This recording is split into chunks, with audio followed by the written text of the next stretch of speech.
I pledge allegiance to the flag of the United States of America and to the republic for which it stands, one nation under God, indivisible, with liberty and justice for all. Good morning, cadets. Let's have a thinking cap Tuesday.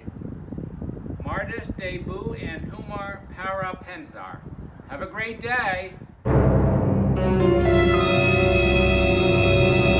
Good morning, Frederick High School. It's Mrs. Green, and we're here today with today's daily trivia question. Today's question: what is U.S. paper made of?